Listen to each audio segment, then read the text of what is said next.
Você já se perguntou quanto tempo demora para uma pessoa perder a própria identidade? Não acontece da noite para o dia. É um processo lento, como água gotejando sobre uma pedra.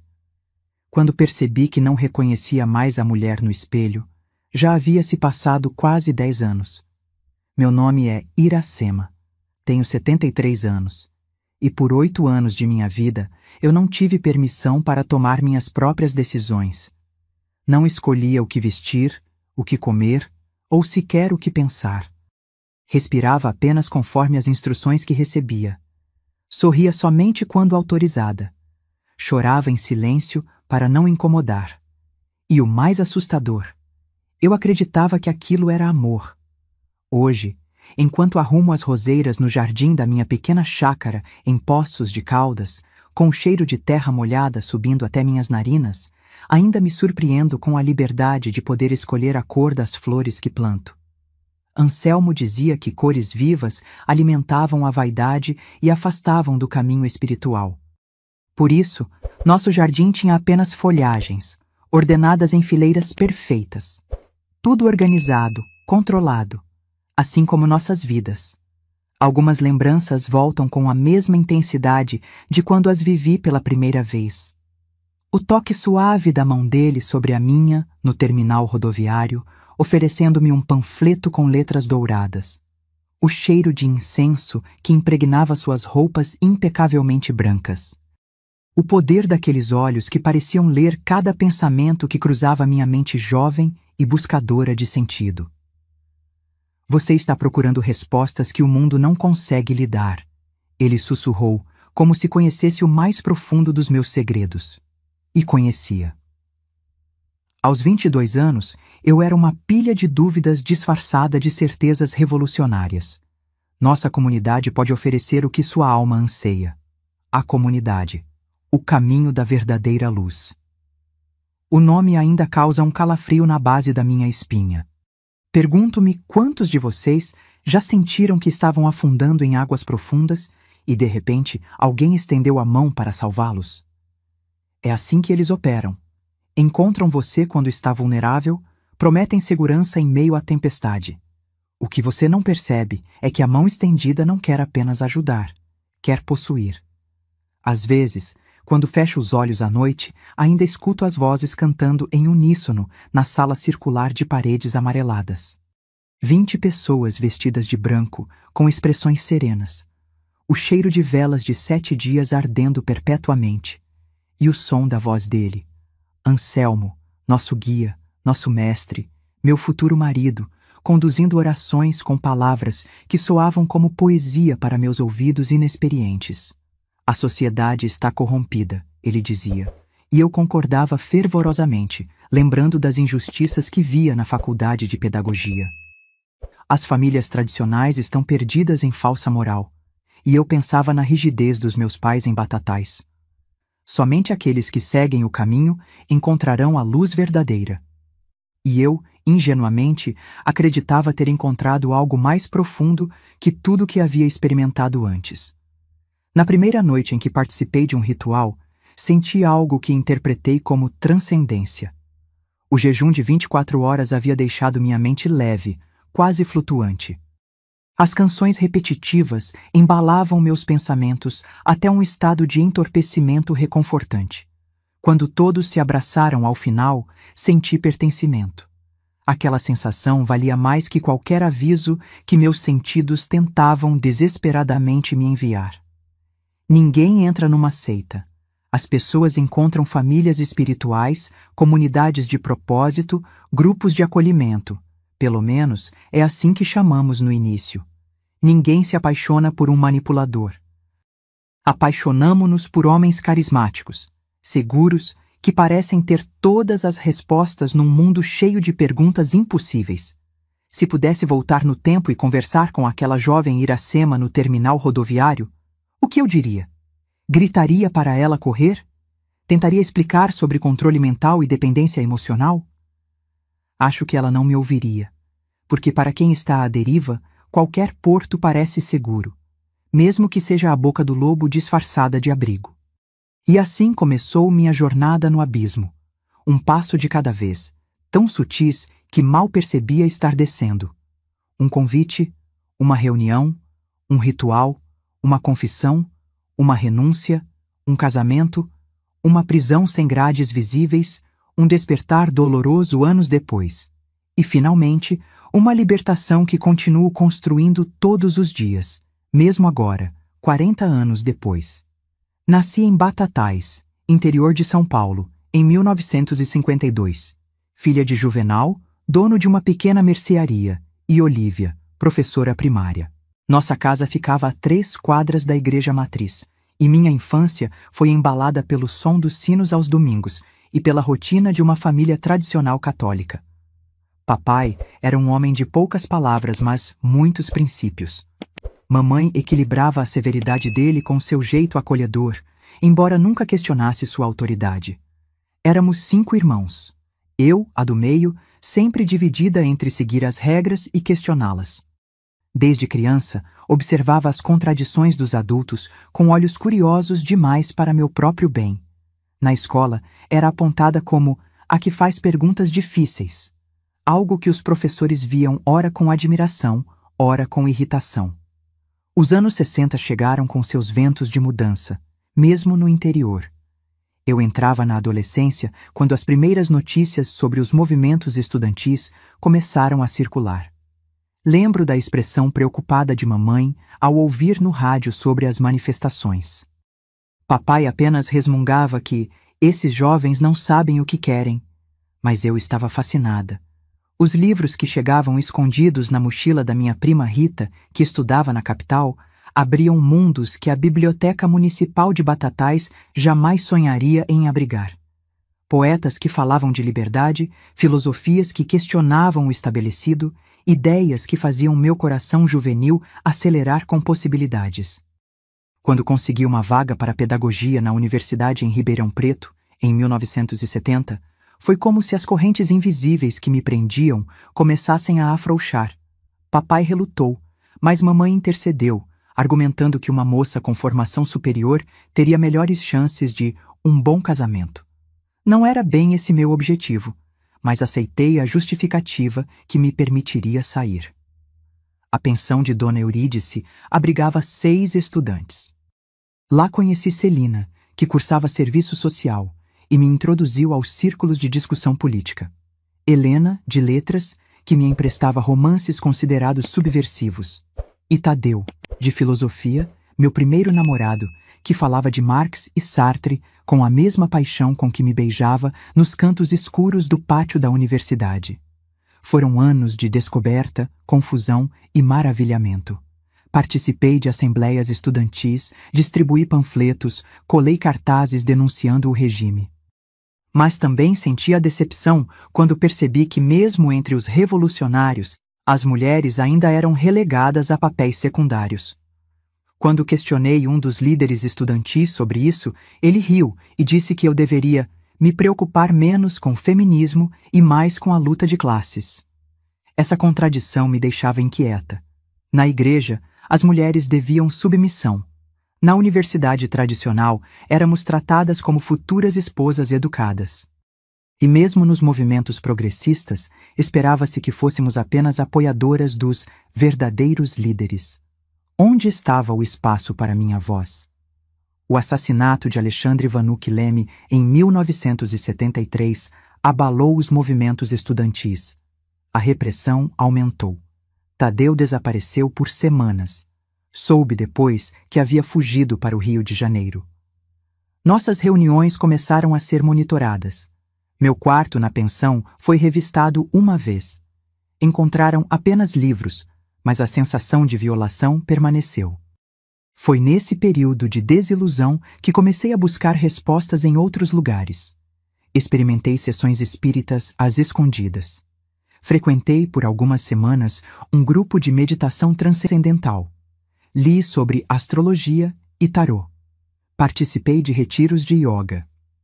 Eu buscava não apenas respostas políticas, mas algo mais profundo. Um sentido para a existência que integrasse o pessoal e o coletivo. Mamãe percebeu a mudança em minhas cartas e nas raras visitas que fazia a Batatais. Você está perdida, minha filha, disse ela enquanto preparava um café depois do almoço de domingo. Está procurando Deus onde ele não está. Mesmo com todo o seu amor, ela não compreendia que eu não queria apenas repetir as rezas decoradas da minha infância. Eu queria experienciar o sagrado, não apenas ouvir falar dele. Em 1974, no início de meu último ano de faculdade, minha avó Mariana faleceu. O luto trouxe à tona questões sobre a morte, a finitude, o propósito da vida. Os professores falavam sobre formação crítica e transformação social, mas ninguém abordava a angústia existencial que me acordava no meio da noite. Os colegas militantes discutiam estratégias de resistência, mas poucos pareciam compreender minha busca espiritual. Eu me sentia navegando sem bússola em águas profundas. De um lado, não podia mais aceitar as respostas prontas da religião tradicional. De outro, o materialismo político parecia ignorar dimensões essenciais da experiência humana. Havia uma fome em mim que nem os livros da biblioteca universitária, nem as missas dominicais, nem os manifestos revolucionários conseguiam saciar. Foi precisamente nesse estado de vulnerabilidade, intelectualmente estimulada, emocionalmente fragilizada e espiritualmente faminta, que me encontrava naquela tarde quente de janeiro de 1974. Voltava das férias de fim de ano com minha família, carregando uma mala de mão e um coração cheio de perguntas sem respostas.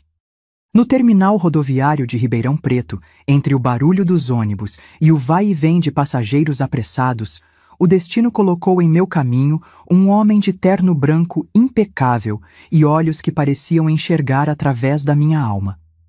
O terminal rodoviário estava particularmente abafado naquela tarde de janeiro. O ar-condicionado havia quebrado e o calor de 38 graus fazia com que os passageiros se abanassem com jornais, chapéus ou qualquer coisa que pudesse gerar um pouco de vento. Sentada em um banco de madeira gasta, esperava o ônibus para o centro da cidade, onde pegaria outro até a pensão. As férias com a família haviam sido tensas. Papai insistia que eu abandonasse essas ideias modernas e voltasse para casa depois de formada. Romero, meu irmão mais velho, defendia que eu era uma comunista perigosa. Apenas mamãe parecia entender que eu estava apenas buscando meu lugar no mundo. Foi então que o notei. Um homem de aproximadamente 40 anos, usando um terno branco impecável, que parecia não se importar com o calor sufocante.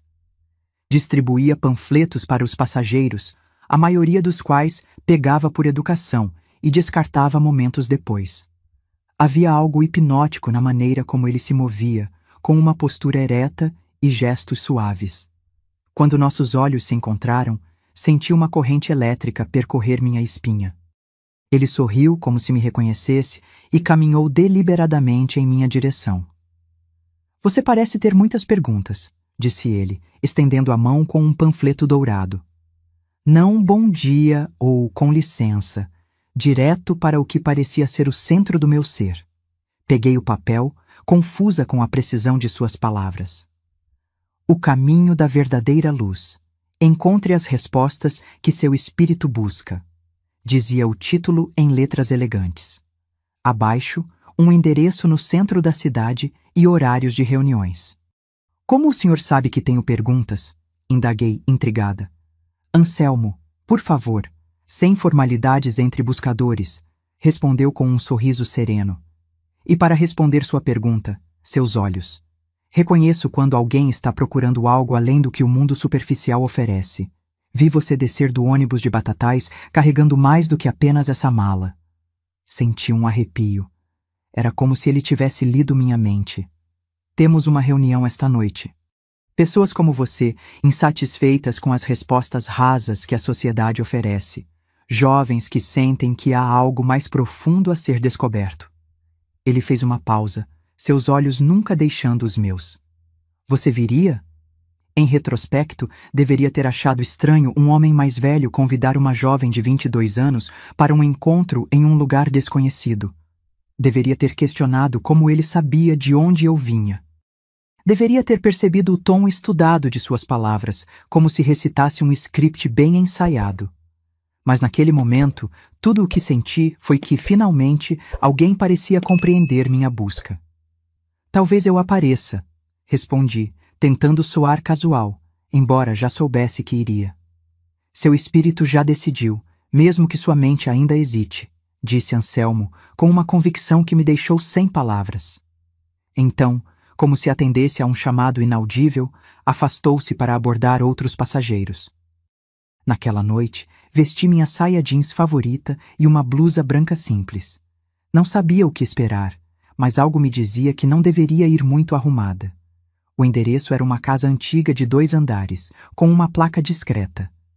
Centro de Desenvolvimento Espiritual, o caminho da verdadeira luz.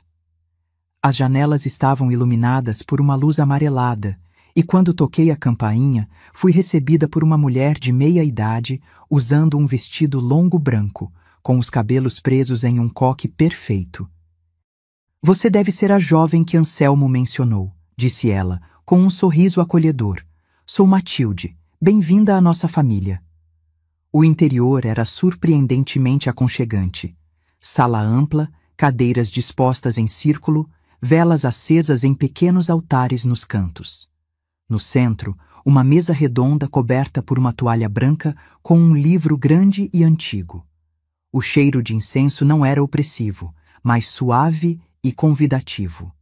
Cerca de 20 pessoas conversavam em voz baixa, todas vestidas com roupas claras e simples. Quando entrei, várias sorriram em minha direção, como se me esperassem. Anselmo surgiu de uma porta lateral, agora vestindo uma túnica branca com detalhes dourados. Parecia ainda mais imponente do que no terminal. Aproximou-se de mim com passos medidos. Sabia que viria, disse ele, pegando minhas mãos entre as suas. Suas palmas eram quentes e secas. Seu espírito está faminto por verdade. A reunião começou com cantos suaves em uma língua que não reconheci. Depois, Anselmo falou por quase 1 hora sobre a crise espiritual da humanidade, criticando tanto as religiões tradicionais quanto o materialismo moderno. Suas palavras ecoavam meus próprios pensamentos, mas articuladas com uma clareza e convicção que eu jamais conseguiria. O mundo exterior está desmoronando porque perdeu sua conexão com o mundo interior, explicava ele, movendo-se pelo centro do círculo como um dançarino. As igrejas tradicionais se tornaram instituições vazias. Os movimentos políticos ignoram a dimensão espiritual do ser. E as famílias estão fraturadas porque se esqueceram das verdadeiras leis cósmicas de harmonia. Olhei ao redor e vi os outros participantes assentirem, alguns com lágrimas nos olhos. Senti-me parte de algo maior, como se finalmente houvesse encontrado pessoas que compreendiam minhas inquietações mais profundas. Na parte final da reunião, Anselmo pediu que todos dessem as mãos. Fechamos os olhos enquanto ele conduzia uma meditação guiada. Sua voz se tornou mais profunda, quase hipnótica. Senti ondas de calor percorrendo meu corpo, um formigamento nas extremidades. Quando abri os olhos, estava chorando sem perceber. "O que você sentiu?" perguntou-me Matilde depois, oferecendo um copo de chá de ervas. "Não sei explicar." "Uma paz que nunca senti antes", respondi sinceramente. "É a energia do caminho começando a fluir em você." Ela sorriu. "Todos nós passamos por isso no início. Significa que você está pronta para receber os ensinamentos mais profundos." Ao final da noite, Anselmo convidou-me para um retiro de iniciação no fim de semana seguinte. "Apenas para os que estão verdadeiramente comprometidos com o desenvolvimento espiritual", explicou ele. A ideia de perder aulas na sexta-feira me preocupou por um instante, mas logo decidi que valeria a pena. Na saída, uma jovem chamada Eduarda, alguns anos mais velha que eu, ofereceu-se para me acompanhar até o ponto de ônibus. No caminho, falou entusiasticamente sobre como sua vida havia mudado desde que encontrara o caminho. "Antes eu era vazia, sabe? Tinha emprego, namorado, amigos, mas faltava significado. Aqui encontrei propósito, encontrei família." Seus olhos brilhavam de um modo que achei admirável na época, mas que hoje reconheço como o brilho do fanatismo nascente. Naquela noite, deitada na cama da pensão, não conseguia dormir. Sentia-me eletrizada, como se houvesse descoberto um tesouro escondido. Escrevi uma carta entusiasmada para a mamãe, contando sobre o grupo de estudos espirituais que havia conhecido, omitindo detalhes que sabia que a preocupariam. Mal sabia eu que aquele seria o primeiro passo em uma escada descendente que me levaria às profundezas de um abismo. Um abismo disfarçado de elevação espiritual. Um abismo chamado Anselmo. O retiro aconteceu em uma chácara afastada, a 2 horas de Ribeirão Preto. Partimos numa sexta-feira ao amanhecer, num ônibus escolar amarelo desbotado. Éramos 15 buscadores, como Anselmo nos chamava. Uma senhora mais velha ao meu lado, Dona Clotilde, segurava um terço discretamente entre os dedos. Também trouxe o meu no começo, confidenciou. Logo você entenderá que são muletas desnecessárias para espíritos que aprendem a voar. A propriedade era modesta, mas bem cuidada. Um casarão principal de tijolos à vista, algumas construções menores espalhadas pelo terreno e uma área aberta com um círculo de pedras ao centro. A primeira coisa que notei foi o silêncio. Mesmo com pássaros e insetos, havia uma qualidade de paz que me fez respirar fundo pela primeira vez em meses. Deixem seus pertences no alojamento, troquem de roupa, branco apenas, sem adornos, orientou Matilde, entregando-nos túnicas simples. E entreguem relógios, joias e quaisquer outros objetos pessoais. Aqui vivemos fora do tempo mundano. Hesitei ao tirar a corrente com a medalha de Nossa Senhora que mamãe havia me dado na primeira comunhão. Nunca a havia removido antes. Com um nó na garganta, coloquei-a na caixinha designada para objetos de apego material. Meu pequeno rádio, meu diário e até mesmo os livros que trouxera foram guardados junto. Estarão seguros, garantiu Matilde, fechando a caixa com uma pequena chave. As primeiras 24 horas foram de silêncio absoluto. Comunicávamos-nos apenas por gestos, enquanto participávamos de atividades como jardinagem, preparo de alimentos vegetarianos e meditações ao nascer e pôr do sol. A fome apertava. Comíamos apenas uma refeição leve ao meio-dia e um caldo ralo à noite. A mente fica mais receptiva quando o corpo não está sobrecarregado com digestão, explicou Anselmo no segundo dia, quando finalmente pudemos falar. O verdadeiro ritual de transformação aconteceu no sábado à noite. Após um dia inteiro de palestras sobre os 7 níveis da consciência universal, fomos conduzidos ao Círculo de Pedras. Uma fogueira ardia no centro, e a lua cheia iluminava o céu sem nuvens. Anselmo apareceu vestindo uma túnica dourada, diferente de nossas vestes brancas. Seu rosto parecia transfigurado pela luz dançante do fogo. Hoje vocês morrerão para o mundo antigo e renascerão para a verdadeira luz, anunciou ele, sua voz ressoando na noite clara. Cada um deve confessar seu maior obstáculo espiritual, o apego que mais o prende à existência ilusória. Um a um, os participantes se levantaram. Alguns choravam ao revelar segredos íntimos. Uma mulher confessou que não amava o marido. Um homem relatou que havia abandonado um filho em outra cidade. Outra admitiu ter roubado o dinheiro da empresa onde trabalhava. Anselmo ouvia cada confissão com expressão grave, ocasionalmente assentindo ou tocando a testa dos confessores em um gesto de absolvição. Quando chegou minha vez, tremia. O que deveria dizer? Qual era meu maior apego? Levantei-me, sentindo 15 pares de olhos sobre mim. Meu maior obstáculo é minha família. As palavras escaparam antes que pudesse filtrá-las. Tenho medo de decepcioná-los, de seguir um caminho que eles não compreendam. Anselmo aproximou-se de mim, seus olhos refletindo as chamas. O verdadeiro buscador deve estar disposto a sacrificar todos os laços terrenos em nome da elevação espiritual. Família é um conceito limitante criado para aprisionar almas. Nossos verdadeiros parentes são aqueles que compartilham nossa busca pela luz. Então, num movimento repentino, pegou uma mecha do meu cabelo e cortou-a com uma pequena tesoura dourada. O choque me paralisou. Ele lançou o cabelo cortado ao fogo, onde crepitou e se consumiu em segundos. Assim rompemos o primeiro laço com sua existência anterior, declarou, enquanto gotas de suor frio escorriam por minhas costas. A partir de hoje, você pertence ao caminho. A cerimônia culminou com a ingestão de um chá amargo que nos foi servido em taças de cerâmica. Bebam completamente, instruiu Anselmo. É a essência da natureza que clarificará suas mentes. O gosto era terrível, mas obedeci. Em minutos, comecei a sentir uma leveza estranha, como se meu corpo pesasse menos. As chamas da fogueira pareciam alongar-se, dançando em padrões hipnóticos. Vozes e sons se misturavam, e tive a sensação de estar flutuando acima de meu próprio corpo. Entre visões coloridas e sensações intensas, ouvi claramente a voz de Anselmo. Você está segura agora. Está em casa. Eu cuidarei de você para sempre. Acordei na manhã seguinte em meu colchão, no alojamento feminino, com uma clareza mental que nunca havia experimentado.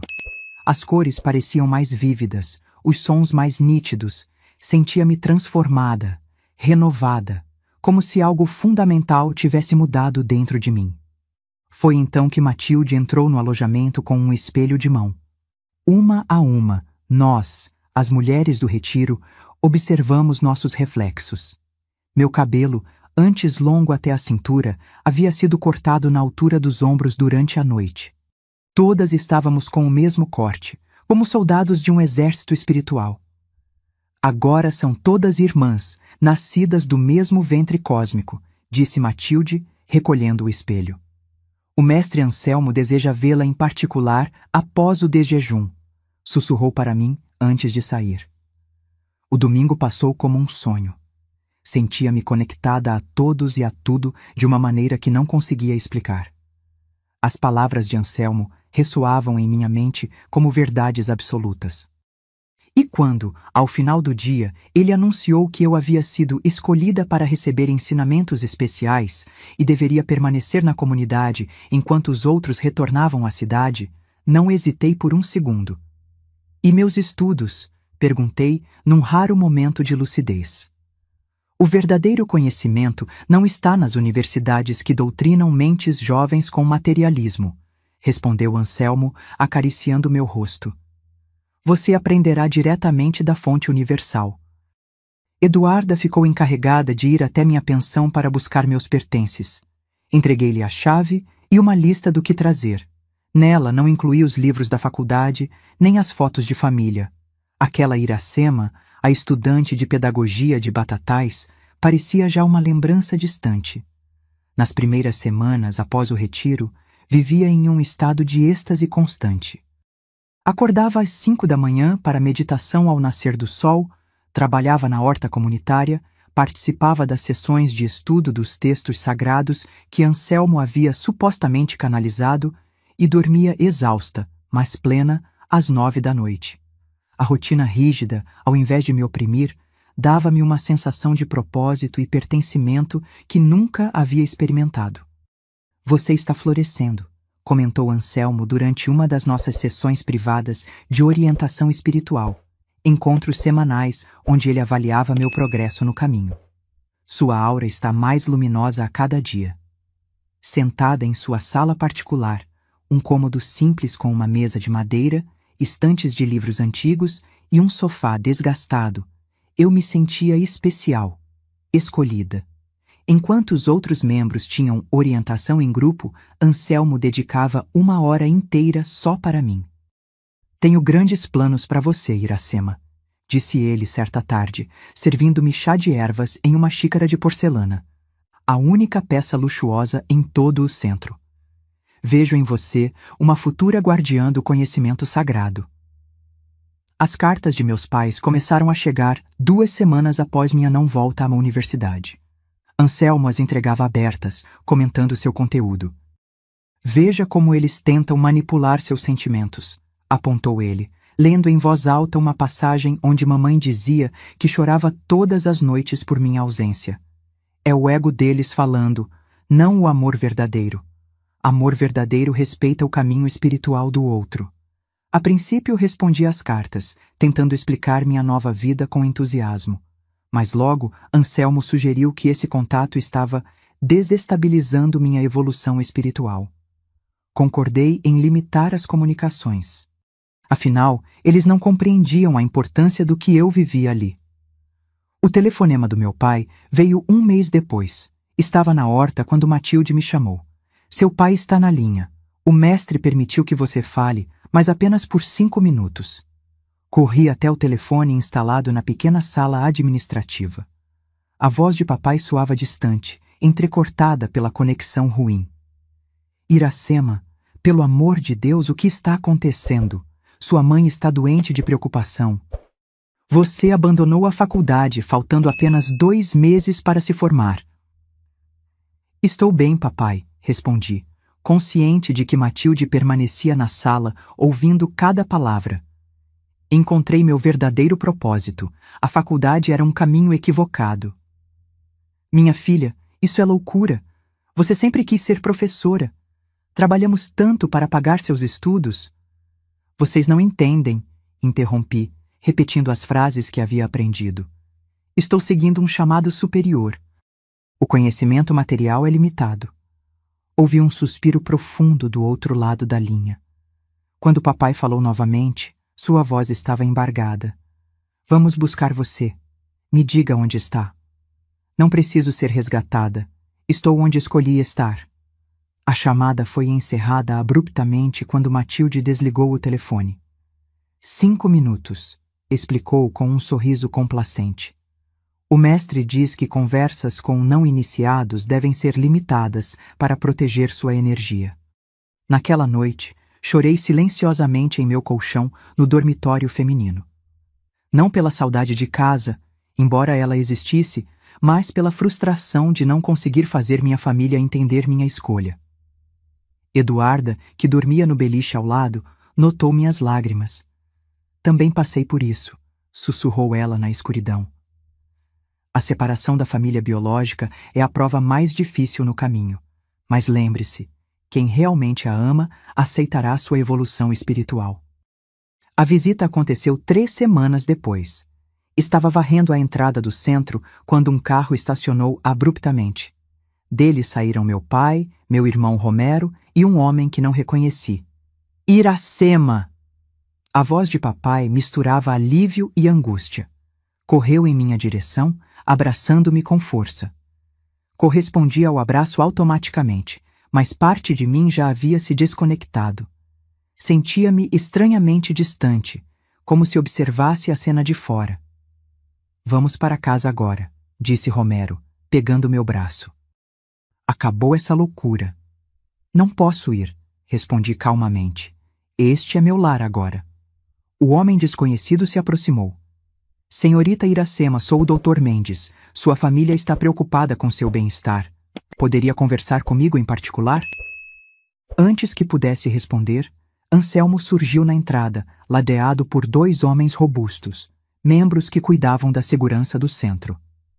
Esta é propriedade privada, anunciou ele, com voz firme mas controlada. A senhorita Iracema é maior de idade e está aqui por vontade própria. Posso chamar as autoridades se for necessário. Você é o tal guru, cuspiu Romero, avançando ameaçadoramente. Meu irmão trabalhava como policial em Batatais e tinha o temperamento explosivo. Os seguranças se posicionaram imediatamente. Iracema, meu pai implorou, lágrimas nos olhos. Pense no que está fazendo. Sua mãe está doente. Não come direito desde que você desapareceu. Uma parte de mim queria ceder, abraçar meu pai e ir para casa. Mas outra parte, a parte que agora dominava, via aquilo como o teste supremo de minha lealdade ao caminho. Diga à mamãe que estou bem e feliz, respondi mecanicamente. Quando ela melhorar, pode vir me visitar, talvez até encontre paz aqui também. O médico tentou argumentar sobre condicionamento psicológico e manipulação, mas eu o interrompi. Doutor, agradeço sua preocupação, mas conheço bem minha mente. Nunca estive tão lúcida. A confrontação terminou quando Anselmo mencionou que chamaria a polícia. Vi meu pai ser praticamente arrastado por Romero de volta ao carro, olhando para trás com uma expressão que me assombraria por décadas. Uma mistura de desespero, decepção e amor impotente. Naquela noite, Anselmo me chamou para sua sala. Pela primeira vez, ofereceu-me um cálice de vinho. Você passou no teste mais difícil, disse ele, com um olhar que me fez sentir especial, escolhida. Provou sua lealdade ao caminho acima dos laços do sangue. Bebi o vinho em pequenos goles, sentindo um calor espalhar-se pelo meu corpo. Anselmo aproximou-se, colocando a mão em minha nuca. Agora está verdadeiramente pronta para o próximo nível, sussurrou, seus lábios próximos ao meu ouvido. A união espiritual com o Mestre. Algo dentro de mim hesitou. Um último lampejo da antiga Iracema. Mas o vinho, o condicionamento das últimas semanas e a necessidade desesperada de pertencimento silenciaram aquela voz interior. Quando seus lábios tocaram os meus, não ofereci resistência. 2 meses depois, fui anunciada como a nova companheira espiritual do Mestre. Aos 22 anos, tornei-me a esposa de Anselmo, em uma cerimônia privada, testemunhada apenas pelos membros mais antigos da comunidade. Acreditava sinceramente que havia sido escolhida para uma missão divina. A estudante universitária de pensamento crítico havia desaparecido completamente, substituída por uma devota que via em cada palavra de Anselmo uma verdade cósmica inquestionável. As primeiras semanas de casada trouxeram mudanças que não percebi de imediato, como uma rã que não percebe a água esquentando gradualmente até ferver. Meu status de esposa do Mestre me distanciou das outras mulheres da comunidade. Eduarda, que antes compartilhava confidências no escuro do alojamento, agora baixava os olhos quando eu passava. Esse isolamento foi a primeira estratégia. Sutilmente, fui apartada de potenciais aliados. Uma companheira espiritual não pode misturar suas energias com os iniciantes, explicou Anselmo enquanto me transferia para um quarto privado anexo aos seus aposentos. Você agora é um instrumento direto para as mensagens celestiais. O quarto, embora separado por uma porta da suíte principal de Anselmo, tinha apenas o básico: uma cama estreita, um pequeno armário e uma mesa de madeira onde eu deveria registrar meus insights espirituais.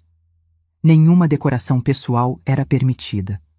Objetos atraem apegos terrenos, justificou ele, retirando um pequeno camafeu que eu mantinha escondido. A única foto que me restava de meus pais. A rotina mudou drasticamente. Enquanto os outros membros seguiam atividades comunitárias, eu passava horas em retiro meditativo, na verdade confinada ao quarto, estudando manuscritos que Anselmo selecionava, textos confusos que misturavam fragmentos de filosofias orientais, cristianismo primitivo e anotações que ele alegava receber de mestres ascensionados.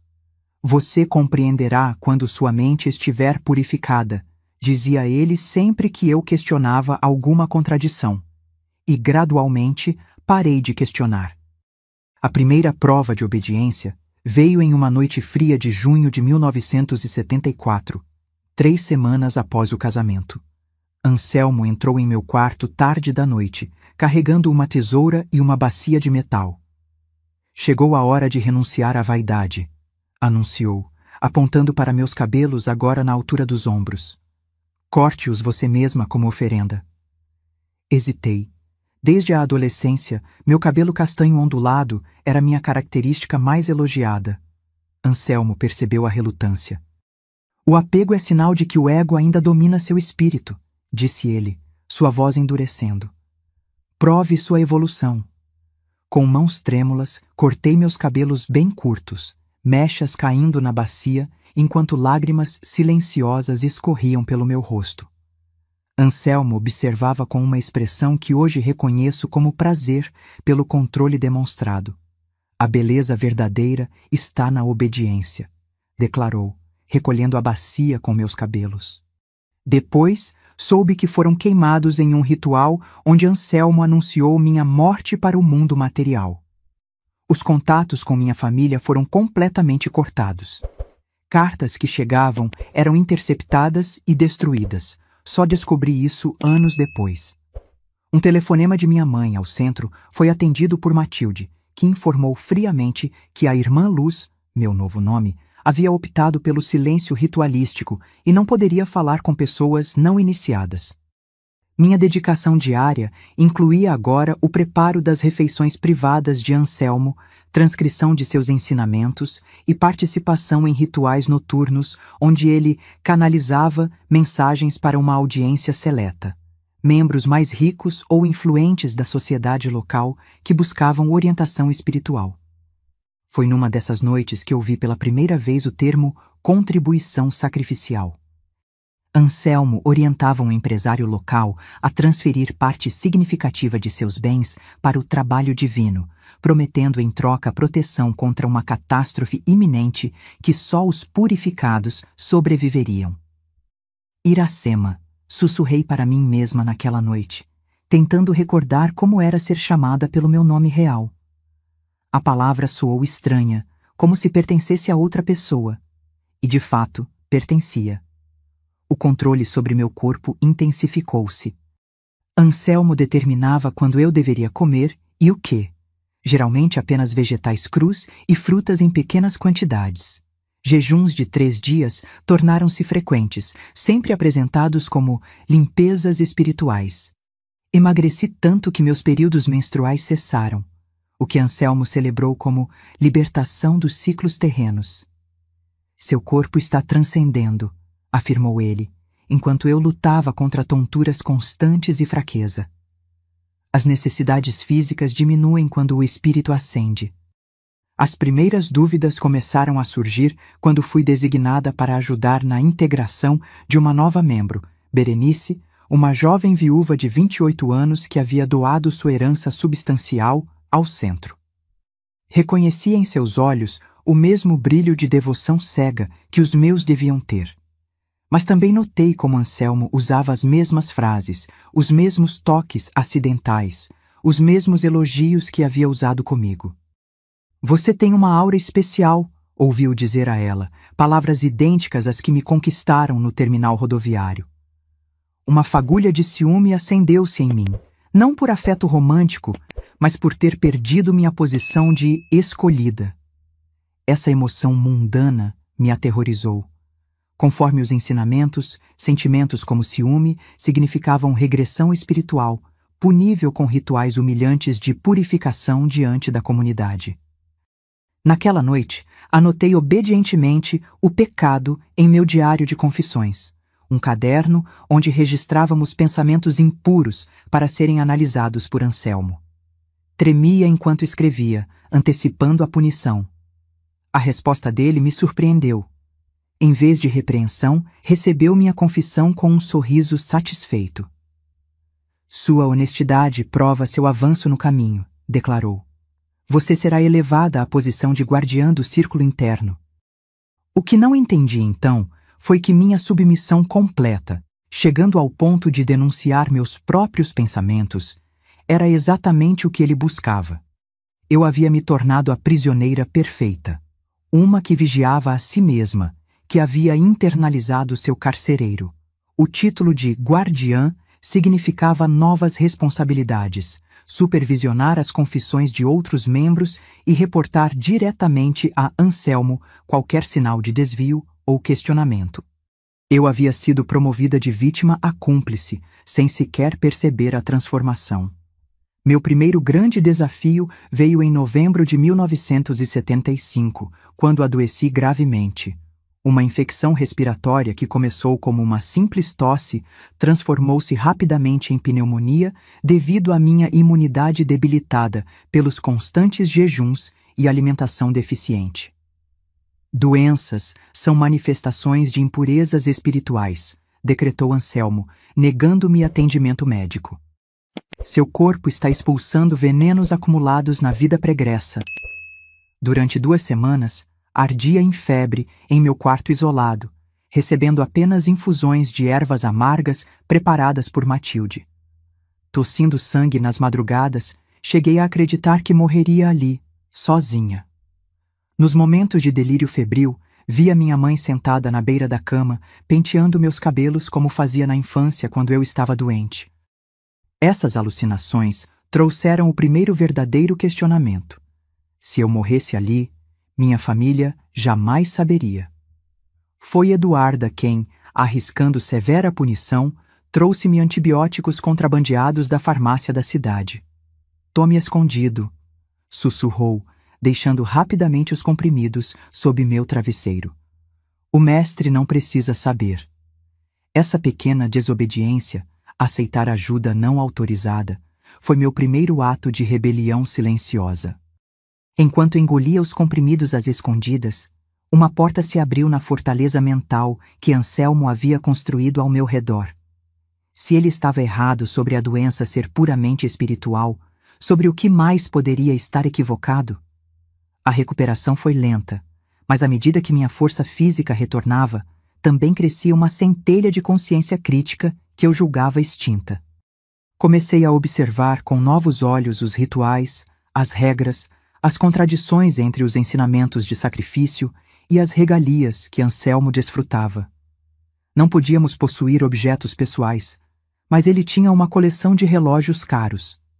Pregava abstinência sexual para os membros comuns, alegando que a energia vital precisava ser preservada, mas mantinha relações não apenas comigo, mas suspeitava também com outras escolhidas. O segundo desafio veio quando, em meados de 1976, descobri estar grávida. Minha reação inicial foi de puro terror, não pela gravidez em si, mas pelo que Anselmo faria.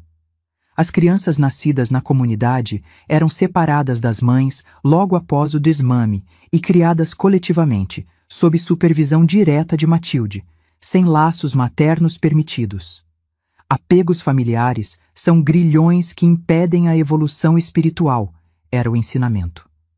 Escondida no banheiro comunitário, coloquei a mão sobre meu ventre ainda plano, sentindo uma conexão imediata com a vida que se formava dentro de mim. Naquele momento, algo fundamental mudou. Pela primeira vez em anos, pensei como mãe, não como seguidora. Tinha agora alguém além de mim para proteger. A reação de Anselmo à notícia foi desconcertante. Em vez da frieza habitual ou das palestras sobre desapego, demonstrou um entusiasmo incomum. Um filho do mestre é uma bênção para toda a comunidade, anunciou durante o jantar coletivo, colocando publicamente a mão sobre minha barriga. Esta criança será o primeiro da nova linhagem de seres elevados. Fui imediatamente elevada a um status quase místico. Matilde, antes fria e controladora, tornou-se obsessivamente atenta a cada necessidade. Minha dieta melhorou drasticamente. Agora incluía proteínas, laticínios e suplementos vitamínicos. O recipiente do futuro iluminado precisa estar em perfeitas condições, justificava Anselmo para o tratamento preferencial. Para a comunidade, eu carregava uma espécie de Messias. Para mim, era simplesmente meu bebê, a primeira pessoa em anos que amaria incondicionalmente e que talvez me amasse de volta sem exigir obediência cega. O terceiro desafio surgiu quando, no 5º mês de gestação, Anselmo anunciou planos de expandir a comunidade para uma área rural isolada no interior de Goiás. Recebi a orientação dos mestres ascensionados, declarou durante uma reunião do círculo interno. Devemos nos afastar das vibrações corruptoras da cidade. Apenas os verdadeiramente comprometidos nos seguirão. A perspectiva de maior isolamento, agora com uma criança, aterrorizou-me. Uma coisa era submeter-me às privações e controle. Outra, completamente diferente, era submeter meu filho ainda não nascido ao mesmo destino. Nas noites seguintes, enquanto todos dormiam, permiti-me fazer o impensável, planejar uma fuga. Comecei a observar rotinas, horários de vigia, localização de chaves. Notei que às quintas-feiras, Josué, o motorista da Kombi comunitária, ia sozinho à cidade buscar suprimentos. A van retornava sempre cheia de caixas, e ninguém verificava seu conteúdo minuciosamente. Poderia esconder-me entre as mercadorias? A gravidez avançada complicava qualquer plano. Onde iria? Como sobreviveria sozinha, sem dinheiro, documentos ou contatos? Minha família provavelmente havia desistido de me encontrar após tantos anos sem comunicação. Enquanto lutava com esses pensamentos, um evento inesperado mudou tudo. Durante uma sessão de canalização para visitantes externos, Anselmo teve um colapso. No meio de um discurso sobre a grande transição planetária, caiu inconsciente. O que me chocou não foi o desmaio em si, mas o que aconteceu depois. Matilde rapidamente evacuou os visitantes, alegando que o mestre havia ascendido temporariamente a outro plano. Mas eu, como sua esposa, acompanhei-o até o quarto e testemunhei sua transformação. "Chame um médico, droga!" gritou ele, abandonando completamente o tom sereno e a linguagem elevada que caracterizavam o mestre Anselmo. "Meu remédio está na gaveta." O homem sagrado, o canal direto das forças cósmicas, tinha hipertensão e escondia medicamentos convencionais em sua mesa de cabeceira. Enquanto Matilde corria para buscar os comprimidos, nossos olhares se encontraram. Ele viu a compreensão em meu rosto, a percepção da fraude que ele era. "Nenhuma palavra sobre isso", ameaçou depois, quando estávamos a sós. "Alguns entendimentos são apenas para os iluminados. Os seguidores precisam de símbolos, de mistério." Naquela noite, deitada em minha pequena cama, acariciando minha barriga proeminente, fiz uma promessa ao meu filho não nascido. "Vamos sair daqui. Não sei como ainda, mas vamos." A revelação sobre os medicamentos de Anselmo plantou em mim uma semente perigosa, a dúvida. Como um jardim secreto, cultivei-a cuidadosamente, escondida de olhares vigilantes. Minha barriga crescia junto com minha determinação. Minha primeira tentativa de contato com o mundo exterior aconteceu quando Josué, o motorista, adoeceu e fui designada para acompanhar Matilde nas compras semanais, um privilégio raro justificado pela necessidade de energias maternas para selecionar alimentos puros para a comunidade. No mercado da cidade, enquanto Matilde negociava legumes, consegui sussurrar para a caixa: "Sou Iracema Alves, minha família me procura. Por favor, avise." O olhar aterrorizado da mulher cortou minha frase. Só então percebi que Teodoro, outro membro, observava-me a poucos metros de distância. Meu coração disparou. Tentei disfarçar pedindo informações sobre vitaminas para gestantes, mas sabia que estava comprometida. No retorno à comunidade, o silêncio dentro da Kombi era opressivo. Teodoro não tirava os olhos de mim pelo retrovisor. Naquela noite, fui chamada ao escritório de Anselmo. "Sua gravidez está afetando seu discernimento, querida", disse ele, com aquele sorriso que nunca alcançava seus olhos. "Os hormônios criam confusão mental. Precisamos protegê-la desses impulsos." A partir daquele dia, perdi o privilégio de sair. 2 mulheres foram designadas para me acompanhar em todos os momentos, até mesmo no banheiro. O que Anselmo chamava de cuidado especial com a portadora do iluminado era, na verdade, uma prisão disfarçada. À noite, sozinha com meus pensamentos, imaginava meu irmão Romero. Será que ainda me procurava? Lembrava-se do meu aniversário? Colocava um prato a mais na mesa de Natal esperando que eu voltasse? Minha segunda tentativa veio 1 mês depois, quando desenvolvemos um culto especial para receber vibrações cósmicas para o bebê. Um médico, Dr. Paulo, um dos simpatizantes externos que frequentavam os círculos de Anselmo, mas não morava na comunidade, foi trazido para verificar minha saúde. Durante o exame, enquanto Matilde foi buscar água, sussurrei rapidamente: "Estou sendo mantida contra minha vontade. Por favor, ajude-me." Seus olhos se arregalaram, mas ele manteve a expressão neutra. Continuou o exame como se nada tivesse acontecido.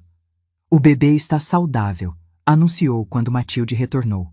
"Nascerá em aproximadamente 6 semanas." Esperei dias por algum sinal de ajuda. 1 semana, 2. Nada aconteceu. Posteriormente descobri que Dr. Paulo havia consultado Anselmo, preocupado com meu estado mental instável. Anselmo, é claro, confirmou que eu sofria de delírios pré-natais, uma condição que ele inventara. É comum que as mães dos iluminados passem por provações mentais, explicou aos membros. O peso da responsabilidade cósmica frequentemente manifesta-se como paranoia temporária. A comunidade inteira agora me olhava com uma mistura de pena e reverência. Eu não era mais apenas Iracema.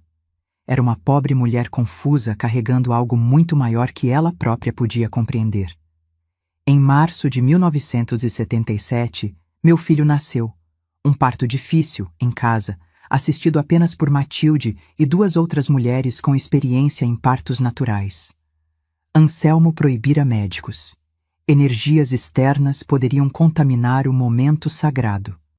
Quando segurei Antônio pela primeira vez, esse foi o nome que escolhi em homenagem a meu falecido pai, embora Anselmo tivesse anunciado que o nome oficial seria Lumen. Algo mudou definitivamente em mim. Seus olhos, ainda embaçados pela chegada ao mundo, pareciam me implorar proteção.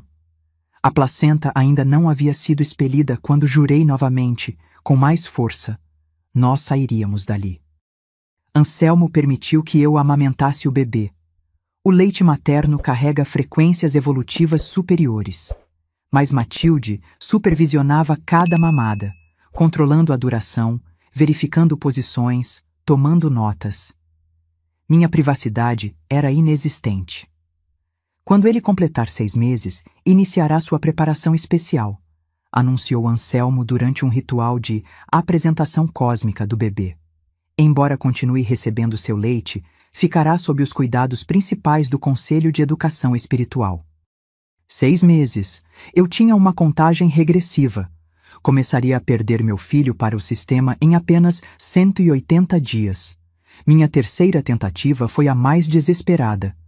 Consegui convencer Matilde que precisava de ervas específicas para aumentar a qualidade do meu leite, sálvia e funcho, que cresciam apenas na encosta atrás da propriedade.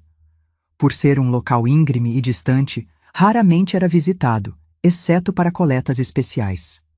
Melhorar o leite para o iluminado é uma prioridade, concordou ela, designando Eduarda, a mesma que havia me trazido remédios, para me acompanhar. Durante a colheita, ganhei a confiança de Eduarda, compartilhando dúvidas que sabia que ela também tinha. Já te perguntaste por que Anselmo pode comer carne enquanto jejuamos? Por que tem um quarto privado enquanto compartilhamos dormitórios? Sussurrei enquanto coletávamos as folhas. O medo inicial nos olhos dela deu lugar a uma hesitante concordância. Precisamos proteger Antônio, prossegui. Você tem contato com o mundo exterior. Conhece alguém que poderia nos ajudar a sair? Por um momento, pensei ter encontrado uma aliada. Eduarda olhou para meu bebê adormecido no carregador improvisado, suas pequenas mãos em punhos cerrados, e seus olhos se encheram de lágrimas. Também tenho uma filha, confessou. Está com minha mãe na cidade. Foi por isso que Anselmo me aceitou mesmo sendo mãe solteira, porque abri mão da criação dela. Aquela revelação era exatamente o que eu precisava, alguém com motivação tão forte quanto a minha. Passamos a planejar, sussurrando entre as colheitas de ervas, enquanto Antônio dormia inocentemente. O plano era simples. Na próxima lua cheia, durante o ritual mensal em que todos ficavam em meditação por horas, Eduarda conseguiria as chaves da Kombi. Fugiríamos para a casa da mãe dela, em Franca, a cerca de 100 quilômetros. De lá, eu contataria meu irmão. Na noite planejada, vesti camadas extras de roupa em Antônio, preparei uma trouxa pequena com fraldas e aguardei o sinal combinado. 3 batidas suaves na janela do meu quarto. As horas passaram. O ritual começou no salão principal. Continuei esperando, com o coração aos saltos. Então, passos apressados pelo corredor. Não eram as batidas combinadas, mas a porta sendo aberta violentamente. Anselmo entrou, seguido por 2 homens fortes do grupo. O olhar em seu rosto me gelou até a medula. A traição vem sempre de quem mais confiamos, disse ele calmamente. Eduarda nos contou tudo sobre seu plano de sequestrar o iluminado. O choro de Antônio ecoava pelo quarto vazio, enquanto eu permanecia ajoelhada no centro do círculo de purificação, cercada por todos os membros da comunidade. Eduarda estava à minha frente, de pé, os olhos baixos e as mãos trêmulas. Nossa irmã salvou o iluminado de um destino terrível, proclamou Anselmo, colocando a mão no ombro de Eduarda. Quando Iracema atentou com planos de fuga, ela veio imediatamente a mim. Só então entendi completamente. Nunca houve aliança. Desde o princípio, Eduarda reportava cada palavra minha a Anselmo. A história sobre sua filha, a suposta compreensão nos olhos dela, tudo havia sido uma elaborada armadilha para me fazer revelar minhas verdadeiras intenções. O que acontece com aqueles que tentam separar um iluminado de seu destino? Perguntou Anselmo à Assembleia. Purificação completa, responderam em uníssono. A purificação completa era o mais severo dos rituais. Isolamento total por 21 dias, alimentação mínima, confissões diárias e o pior, separação absoluta de Antônio. Enquanto me levavam para o quarto de reflexão, um cubículo sem janelas nos fundos da propriedade, o desespero de não poder amamentar meu filho me consumia mais que qualquer medo de punição. Quem alimentará meu bebê? Gritei, tentando resistir aos homens que me escoltavam. O iluminado receberá o necessário. Foi a resposta fria de Matilde, que já carregava Antônio para longe de mim. Os primeiros 3 dias foram os piores. A febre do leite represado, as dores nos seios, a ansiedade pela saúde do meu filho. Sem relógio ou janelas, perdi completamente a noção do tempo. Matilde vinha 2 vezes ao dia extrair manualmente o leite, para que o iluminado não perca sua nutrição sagrada. Um procedimento que realizava com frieza clínica, recusando-se a responder qualquer pergunta sobre Antônio. No que julguei ser o 5º dia, algo inesperado aconteceu. Durante a coleta noturna, Matilde chegou acompanhada por uma jovem que eu nunca havia visto antes, Helena, uma nova convertida com formação em enfermagem. Ela precisa aprender os procedimentos, justificou Matilde. Enquanto Matilde saía brevemente para buscar mais recipientes, Helena sussurrou: "Seu bebê está bem. Estamos todas nos revezando para cuidar dele." Aquelas simples palavras, a primeira informação real sobre meu filho, foram como água no deserto. Antes que pudesse responder, Matilde retornou, e Helena voltou à sua postura profissional. Nos dias seguintes, através de frases curtas sussurradas durante os minutos em que ficávamos sozinhas, Helena se tornou minha conexão com o mundo além daquelas 4 paredes. Dela soube que Anselmo havia acelerado os planos de mudança para Goiás. Partiríamos em menos de 1 mês. A comunidade estava empolvorosa com os preparativos, vendendo propriedades, liquidando pertences. Ele fala que lá será o refúgio final antes da grande transição, contou Helena. Alguns membros estão vendendo casas e entregando todo o dinheiro ao centro. Esta informação mudou tudo.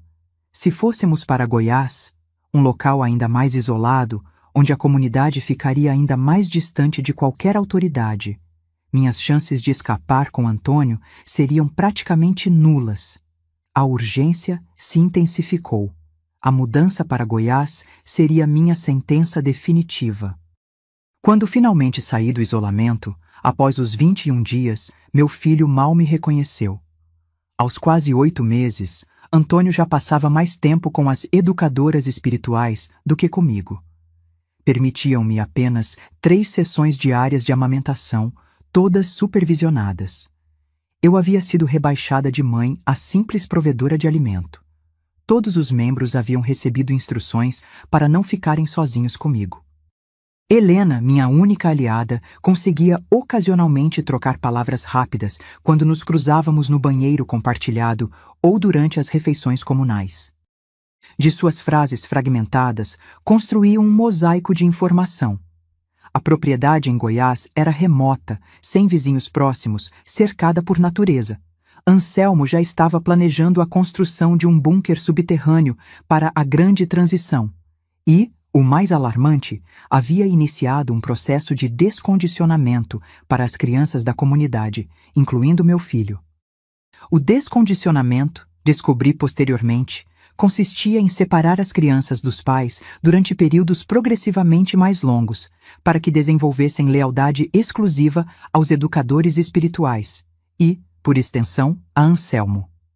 Meu tempo estava acabando, não apenas para escapar, mas para salvar a identidade de meu filho antes que ele fosse completamente absorvido pelo sistema.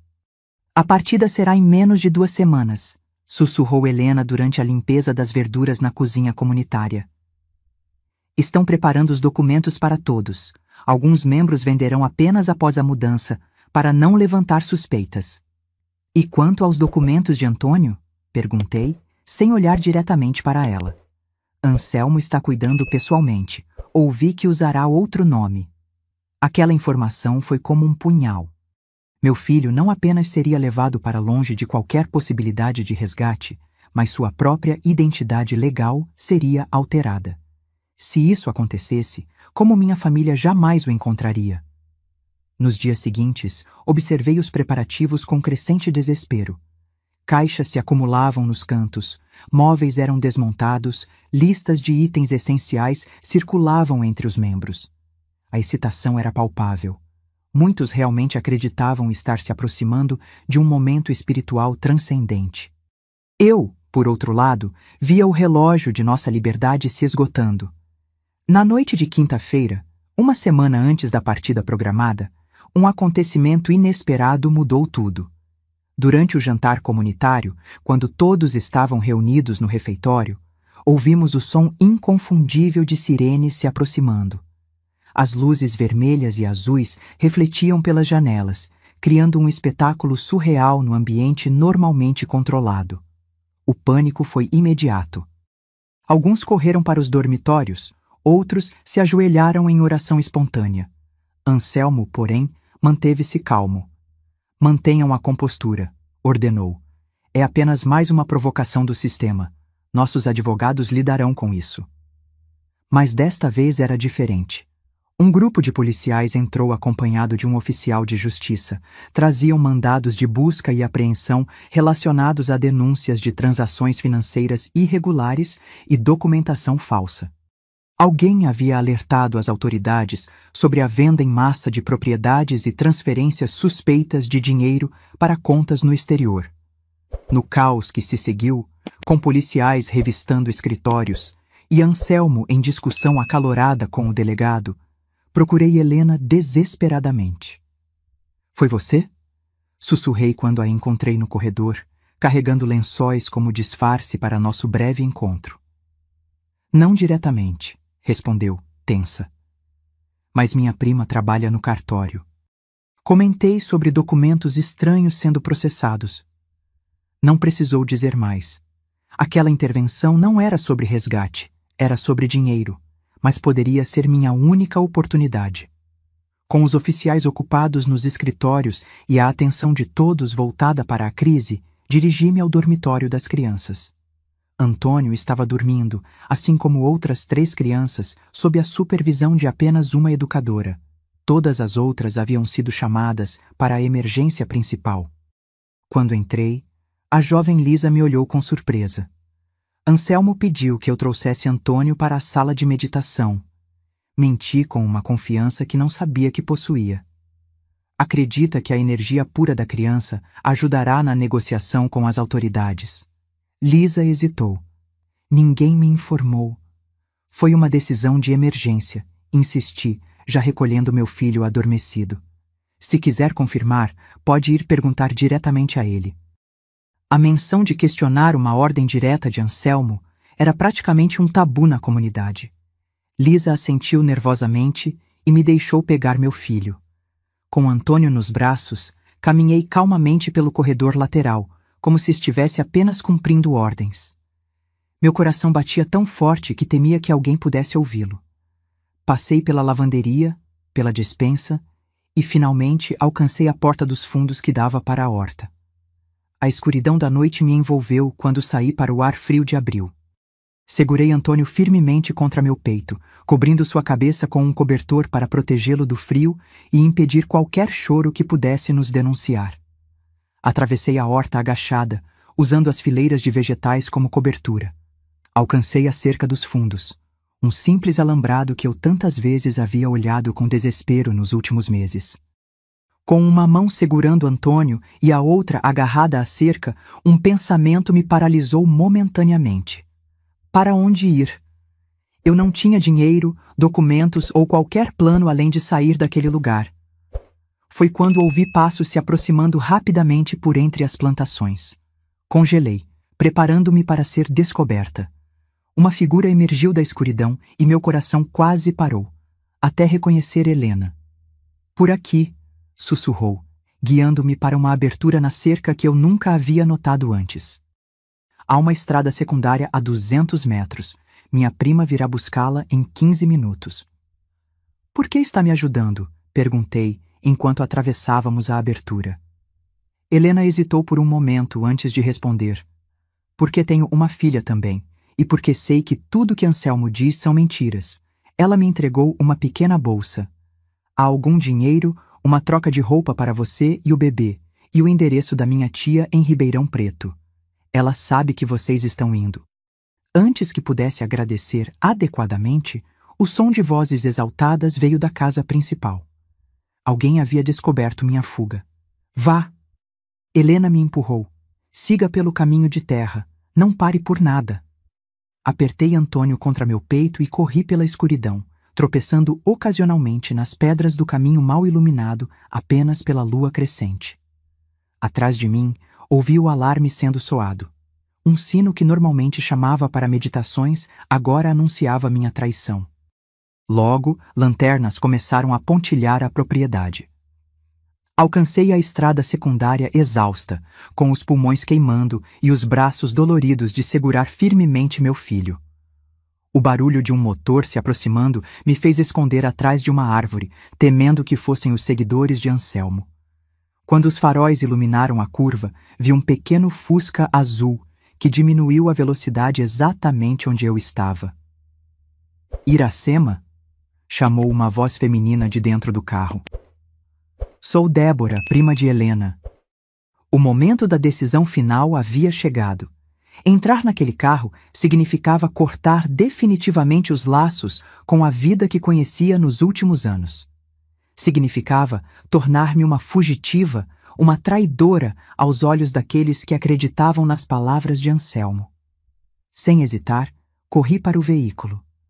O Fusca azul de Débora serpenteava pelas estradas secundárias, evitando deliberadamente as rotas principais. No banco traseiro, eu embalava Antônio, que acordara assustado com a fuga repentina.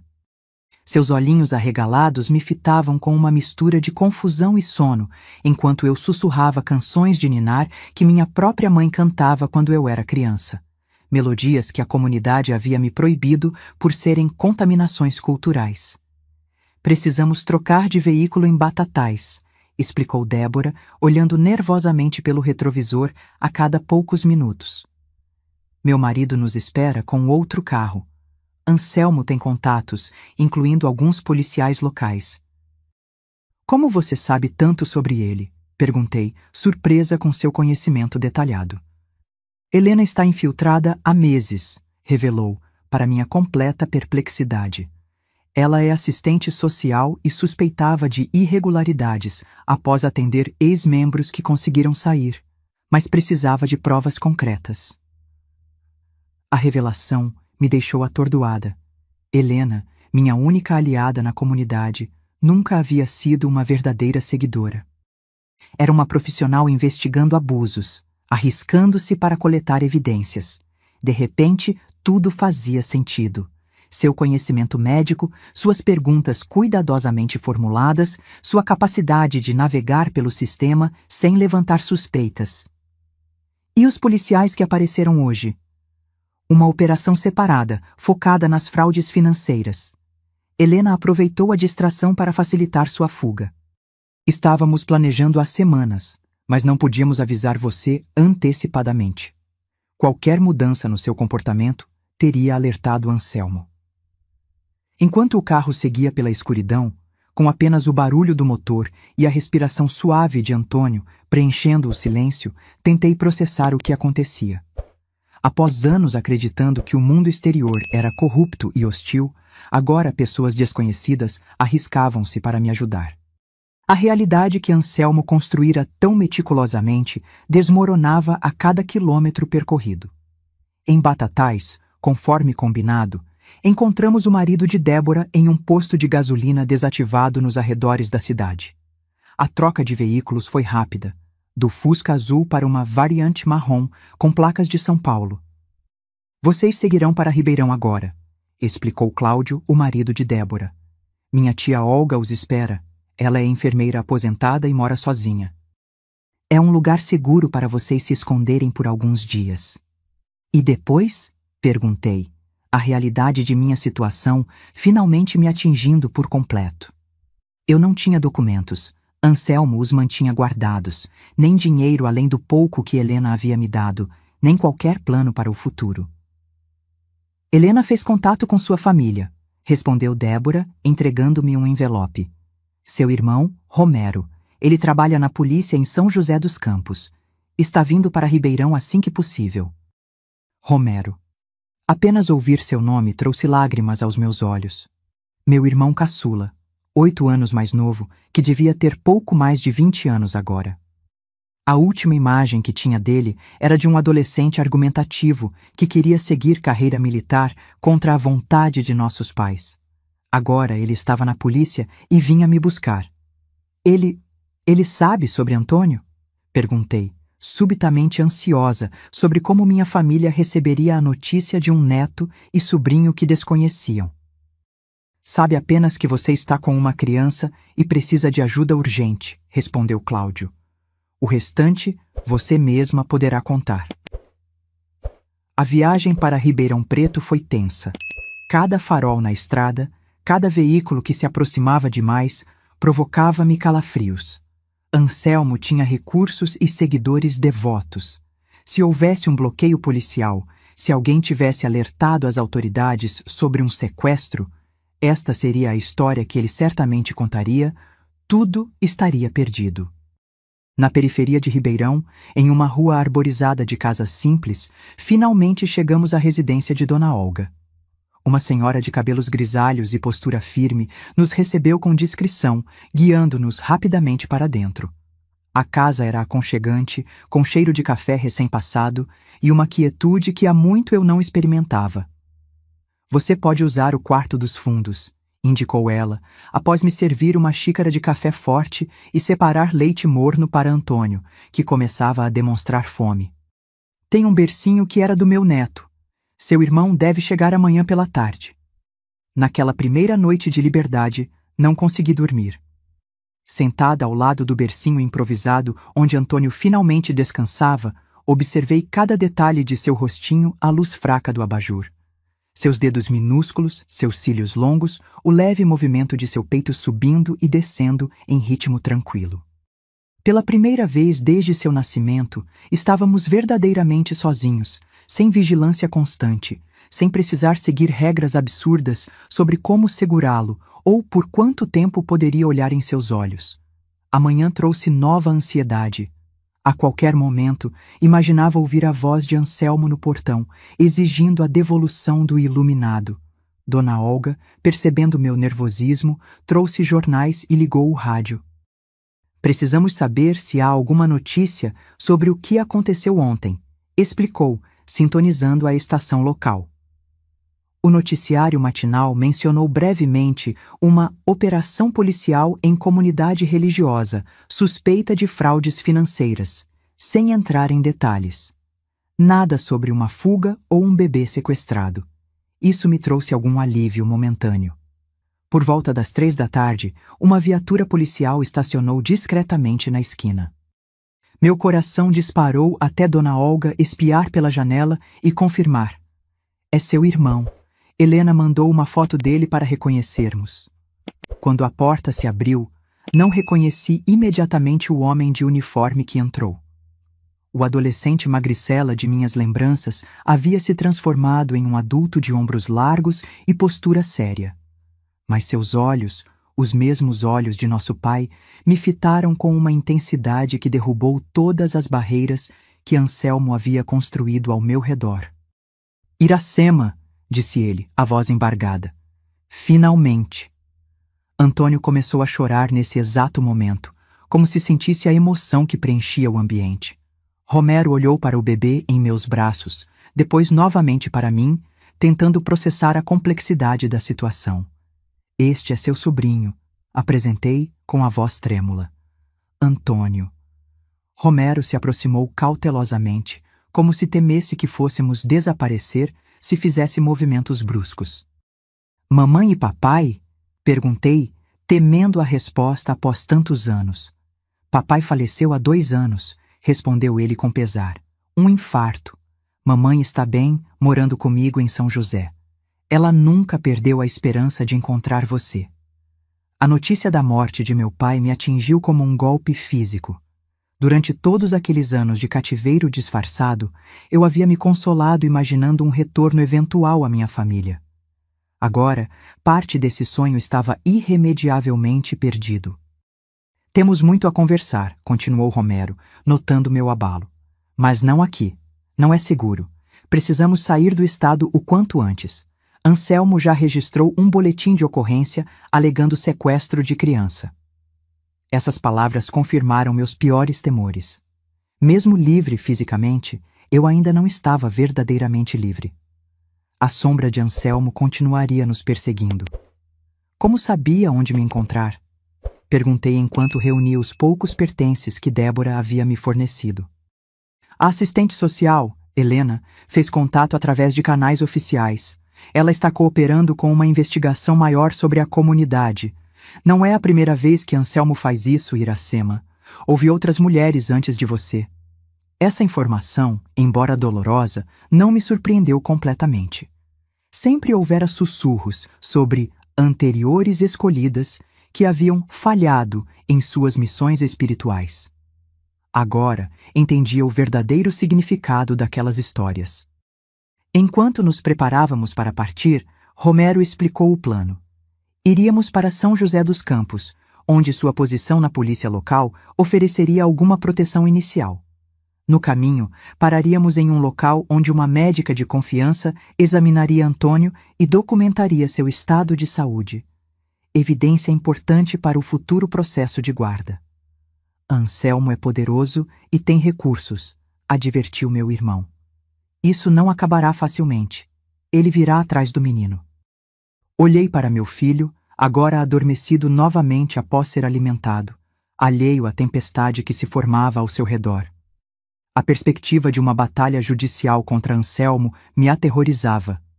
Ele tinha carisma, seguidores leais dispostos a testemunhar qualquer coisa a seu favor e provavelmente documentos falsificados sobre minha instabilidade mental.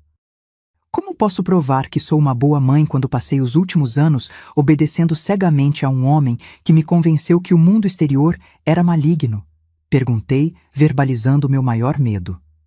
Com a verdade, respondeu Romero simplesmente. E com a ajuda de pessoas como Helena, que estão reunindo evidências contra Anselmo há meses. Você não é a primeira a escapar, mas pode ser a que finalmente o deterá. Quando saímos da casa de Dona Olga pela porta dos fundos, entrando discretamente na viatura descaracterizada onde outro policial aguardava, percebi que estava cruzando um limiar.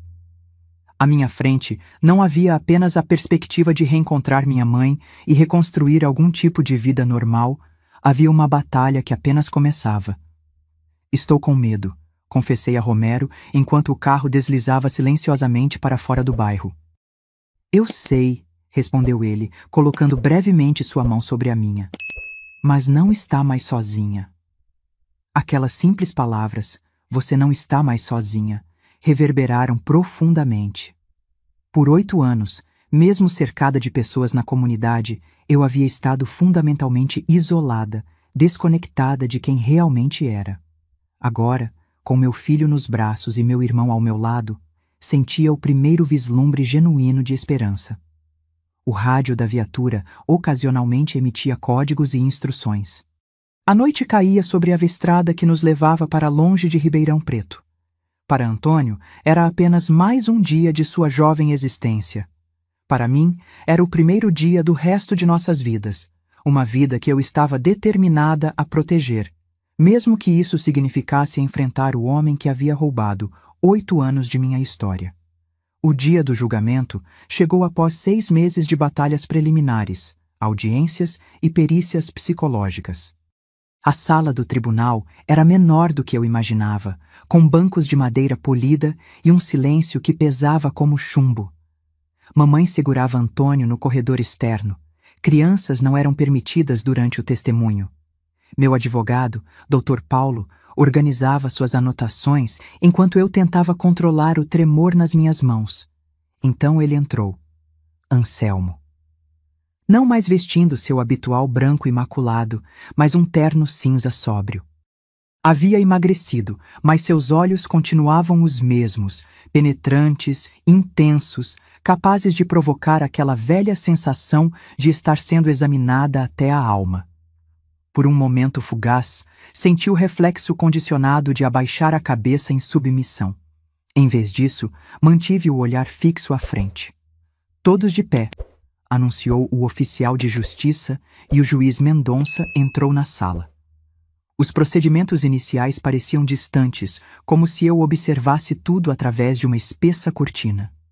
Apenas quando Anselmo foi chamado para depor é que meus sentidos aguçaram completamente.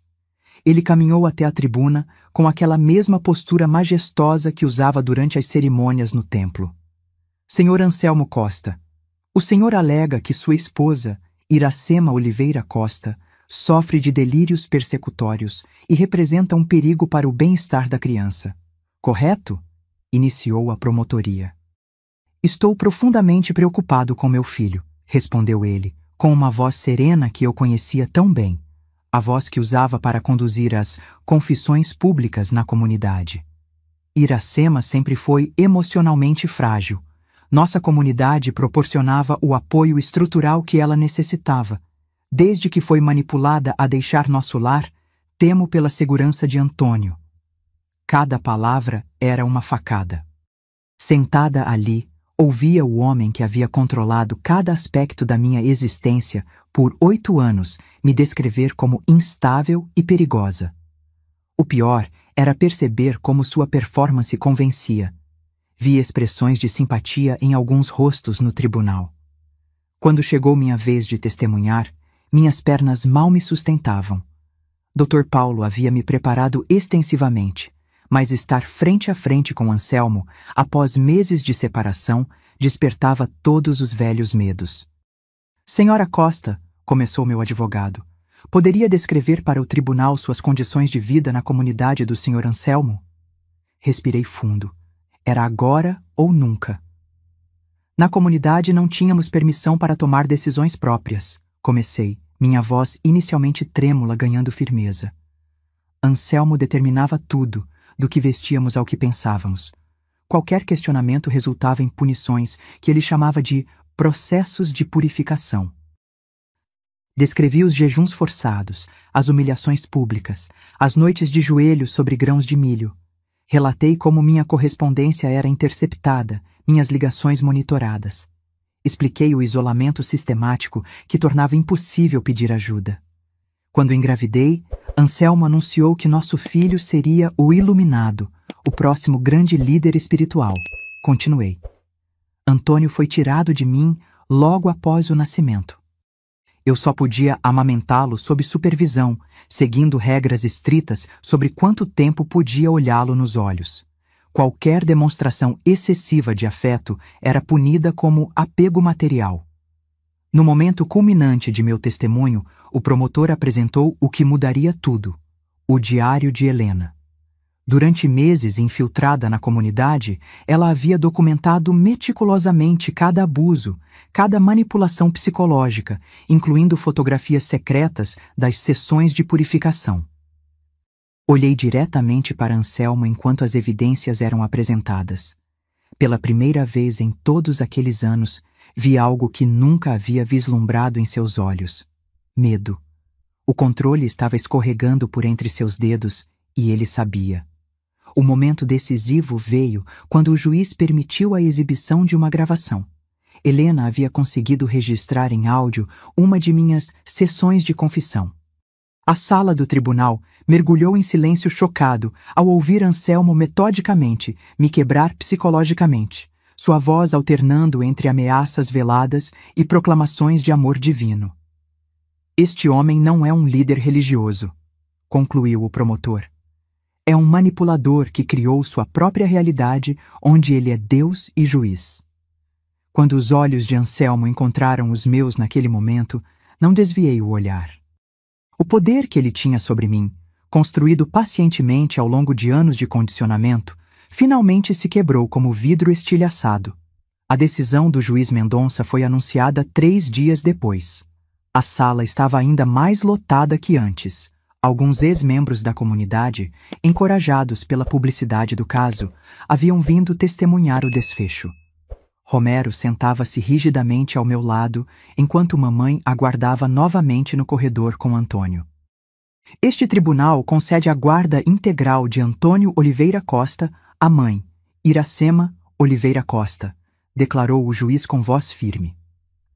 Senhor Anselmo Costa está proibido de se aproximar a menos de 500 metros, tanto da criança quanto da mãe. Adicionalmente, este tribunal encaminha as evidências apresentadas para abertura imediata de processo criminal contra o réu por cárcere privado, abuso psicológico e fraude. Anselmo, que até então mantinha uma expressão impassível, levantou-se abruptamente. Eles não entendem o que fazem, exclamou, apontando primeiro para mim, depois para o juiz. Estão entregando o iluminado para as forças da escuridão. Vocês serão responsabilizados pelo Mestre Celestial. 2 oficiais de justiça se aproximaram rapidamente, enquanto meu ex-marido continuava sua proclamação messiânica. Pela primeira vez, vi seu verniz de serenidade completamente estilhaçado. O homem composto, que manipulava com palavras suaves, estava descontrolado, revelando o verdadeiro rosto que apenas os mais íntimos da comunidade conheciam. O sangue dele está em suas mãos, Iracema, gritou Anselmo enquanto era retirado. Você jurou lealdade eterna. Você prometeu perante o mestre. O tribunal explodiu em burburinho. Dr. Paulo apertou meu ombro em silêncio, um gesto que dizia mais que palavras. Romero soltou a respiração, que parecia estar segurando desde o início da audiência. Nos corredores do fórum, fui recebida por um abraço silencioso de minha mãe.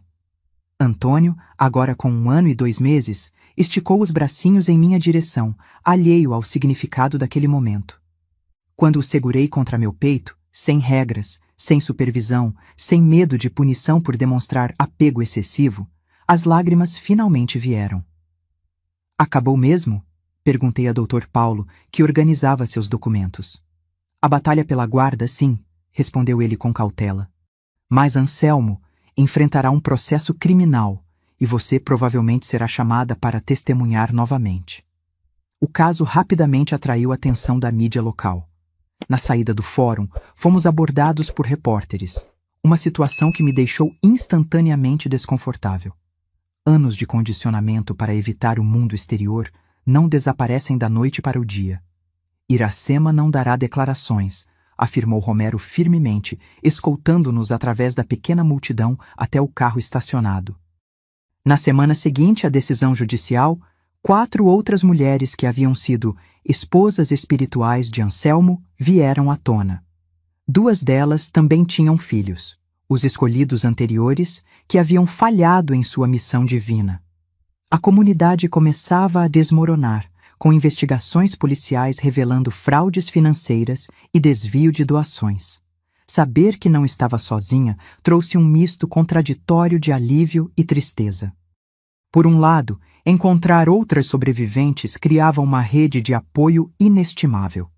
Por outro, significava que o rastro de destruição de Anselmo era maior do que eu imaginava. Uma tarde, enquanto Antônio brincava no quintal da casa de mamãe, em São José dos Campos, Helena apareceu para uma visita. Já não usava o disfarce de devota seguidora. Seu cabelo estava solto, usava jeans e uma camisa colorida que teria sido considerada mundana na comunidade. Como você conseguiu? Perguntei a ela enquanto compartilhávamos um café. Como permaneceu lá, presenciando tudo aquilo, sem se deixar consumir? Helena sorriu tristemente. Quase desisti várias vezes, mas cada vez que via você ou as outras mulheres, sabia que precisava continuar. Alguém precisava documentar, alguém precisava testemunhar. Naquela noite, deitei Antônio em seu berço, um verdadeiro berço infantil, decorado com móveis coloridos, não a cama austera que Anselmo havia determinado para o futuro líder espiritual. Enquanto observava seu sono tranquilo, compreendi que a verdadeira batalha apenas começava. A batalha interna para desaprender 8 anos de doutrinação, para reconstruir minha autonomia, para criar meu filho longe da sombra de seu pai. O medo persistia. A voz de Anselmo ainda ecoava em minha mente nos momentos de dúvida. Mas agora eu tinha algo que ele nunca permitira: a possibilidade de escolha, a liberdade para determinar meu próprio caminho. E isso, percebi enquanto fechava suavemente a porta do quarto de Antônio, era o início da verdadeira libertação. Já se passaram mais de 4 décadas desde que recuperei minha liberdade. Antônio agora tem 43 anos, é professor universitário e pai de 2 meninas lindas. Observo minhas netas brincando no mesmo jardim onde planto minhas rosas coloridas, e penso em como a vida tem seu próprio modo de curar feridas, mesmo aquelas que julgamos incuráveis. A reconstrução não foi um processo linear. Houve dias, nos primeiros anos após o julgamento, em que acordava alagada em suor, convencida de que Anselmo havia me encontrado. A terapia semanal com doutora Berenice foi minha tábua de salvação. Iracema, ela dizia, você precisa entender que não foi fraqueza sua. Esses sistemas são projetados para quebrar as pessoas mais fortes. Demorei anos para acreditar nessas palavras. Criar Antônio sozinha representou outro desafio imenso. Durante os primeiros anos de sua vida, ele tinha pesadelos recorrentes. Mesmo tão pequeno, algo em sua mente guardava as memórias traumáticas dos rituais noturnos, das vozes cantando em uníssono ao redor de seu berço. O pediatra recomendou que mantivéssemos uma rotina absolutamente previsível, o oposto da instabilidade emocional que vivíamos na comunidade. Mamãe, onde está meu pai? Ele perguntou pela primeira vez aos 5 anos, depois que um colega de jardim de infância mencionou que todos tinham um. Preparei-me para esse momento, mas as palavras ensaiadas travaram na garganta. Seu pai está longe, respondi, escolhendo cuidadosamente cada palavra. Ele não pode estar conosco agora. À medida que crescia, as perguntas ficavam mais complexas. Aos 12 anos, Antônio encontrou uma reportagem antiga sobre o julgamento, guardada entre os documentos que minha mãe mantinha no fundo de uma gaveta. A manchete era impiedosa. Líder de seita perde guarda do filho após denúncias de abuso psicológico. Aquela noite foi uma das mais difíceis. Sentados à mesa da cozinha, com um chocolate quente entre nós, contei a versão apropriada para sua idade. Não os detalhes sórdidos, mas o suficiente para que entendesse que seu pai não era o herói que talvez desejasse, mas também não um monstro unidimensional. Ele acreditava mesmo que eu era especial? Perguntou, com uma vulnerabilidade que partiu meu coração. Sim, respondi honestamente. A maneira distorcida dele, sim. Mas você é especial por quem você é, não pelo que alguém profetizou que você seria. Anselmo cumpriu 4 anos de prisão por cárcere privado e fraudes financeiras. Quando foi solto em 1988, tentou reconstruir sua igreja em uma cidade pequena do interior de Goiás. Recebi uma carta dele em 1990, enviada através de seu advogado, a única em todos esses anos. Nela, não havia pedidos de perdão, apenas a reafirmação de que eu havia traído a missão divina e que um dia Antônio retornaria ao verdadeiro caminho. Essa carta permaneceu trancada numa caixa que guardo no fundo do armário. Em 1994, soube por Helena que Anselmo havia falecido de um aneurisma cerebral. Não senti alegria nem tristeza, apenas uma estranha sensação de encerramento. Antônio, então com 15 anos, pediu para visitar o túmulo. Relutei, mas doutora Berenice me aconselhou a permitir. Ele precisa transformar o mito em realidade, dar concretude a essa figura ausente para seguir em frente. A visita ao pequeno cemitério de interior foi anticlimática. Uma lápide simples, algumas flores murchas deixadas por seguidores remanescentes. Antônio permaneceu em silêncio por longos minutos, antes de se virar e dizer: "Não sinto nada, mãe. É estranho, não é? Ele é apenas um estranho para mim." Das outras mulheres que foram esposas espirituais de Anselmo, mantenho contato regular com duas, Marta e Deolinda. Nos reunimos algumas vezes por ano, agora todas na casa dos 70 anos, para tomar chá e compartilhar histórias, não apenas do tempo na comunidade, mas principalmente de nossas vidas depois. Marta tornou-se assistente social, dedicando-se a ajudar mulheres em situações de vulnerabilidade. Deolinda encontrou conforto na pintura, criando telas vibrantes que contrastam fortemente com os anos de austeridade que vivemos. Quanto a Helena, ela se tornou uma pessoa fundamental em nossas vidas. Depois que o caso foi encerrado, revelou que era pesquisadora interessada em estudar dinâmicas de cultos religiosos. O que começou como um estudo acadêmico transformou-se em missão pessoal quando ela testemunhou os abusos dentro da comunidade. Ela é madrinha de Antônio e uma das minhas amigas mais próximas. Os anos me ensinaram que a culpa é um fardo inútil. Demorei para entender que fui vítima de uma manipulação sofisticada, não uma participante voluntária. Como doutora Berenice explicou tantas vezes, ninguém está imune a técnicas de controle mental quando aplicadas sistematicamente por alguém hábil. A vergonha que sentia, por ter abandonado minha família, meus estudos, meus sonhos, foi gradualmente substituída pela compreensão de que sobreviver e reconstruir já era uma forma de vitória. Retomei meus estudos aos 40 anos, completando finalmente o curso de pedagogia que havia abandonado 2 décadas antes. Trabalhei em uma escola rural por 15 anos, especializando-me em alfabetização de adultos. Encontrar propósito no ato de ajudar outros a conquistar independência através da leitura foi minha própria forma de redenção. Nunca mais me casei. Houve alguns relacionamentos ao longo dos anos, incluindo um companheirismo doce com Augusto, um viúvo professor de música que conheci quando Antônio estava na faculdade. Mas algo em mim permanecia cauteloso, examinando constantemente as interações em busca de sinais de controle ou manipulação. As cicatrizes invisíveis do passado determinaram os limites da minha capacidade de entrega. No fim das contas, aprendi que a liberdade é como um músculo, atrofia quando não é exercitada.